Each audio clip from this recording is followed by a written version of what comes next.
Vous êtes de plus en plus nombreux à nous suivre et à participer à l'évolution de la chaîne Afrique N24, et sincèrement nous tenions à vous en remercier. Nous lisons tous vos commentaires qui enrichissent le débat et vraiment nous vous demandons de nous soutenir, en aimant les vidéos pour une large diffusion, et pour continuer à avoir une ligne éditoriale indépendante, et vous proposer de nouvelles émissions toujours de plus en plus enrichissantes. Ne restons pas passifs, soyons actifs. Merci et à bientôt.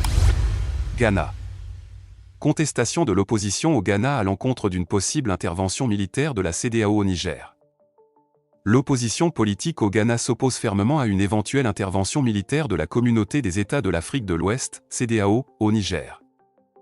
Alors que les chefs d'état-major de cette organisation régionale se réunissent à Accra les 17 et 18 août pour discuter des détails d'une possible intervention au Niger, où le président Mohamed Bazoum est détenu à la résidence présidentielle par des militaires depuis le 26 juillet. L'opposition ghanéenne rejette catégoriquement l'idée d'une intervention militaire visant à rétablir le président destitué au pouvoir. Le National Democratic Congress, NDC, le principal parti d'opposition, met en garde contre les risques d'effets incontrôlables d'une intervention militaire au Niger.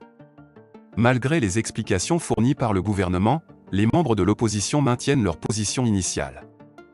Selon eux, nous craignons que nos forces mal entraînées soient envoyées dans une situation périlleuse, ont-ils souligné, tout en ajoutant que les circonstances économiques difficiles que traverse actuellement leur pays rendent cette intervention financièrement exorbitante.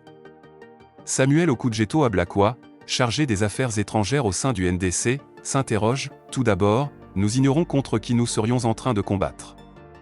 Il poursuit en exprimant ses préoccupations, nous redoutons d'avoir à faire face à d'autres acteurs en plus des militaires. Nous sommes troublés par les allégations impliquant la Russie et le groupe Wagner dans ce coup d'État. De plus, la région du Sahel compte de nombreux groupes extrémistes violents. N'oublions pas que le Burkina Faso, le Mali et la Guinée ont également rejeté l'idée d'une intervention militaire de la CEDEAO. Certains de ces pays ont clairement déclaré que cela équivaudrait à une déclaration de guerre. Selon lui, en raison de la volatilité de la situation, il est nécessaire de s'opposer à toute implication militaire, sous peine de risquer une effusion de sang. Il recommande plutôt un dialogue avec les auteurs du coup d'État, c'est-à-dire d'explorer l'option diplomatique en engageant des négociations avec les nouvelles autorités. Likez la vidéo si ce n'est pas déjà fait. Laissez aussi votre point de vue en commentaire. Abonnez-vous et cliquez aussi sur la petite cloche de notification pour ne rien rater de nos prochaines vidéos. N'oubliez pas de partager aussi la vidéo et de la liker.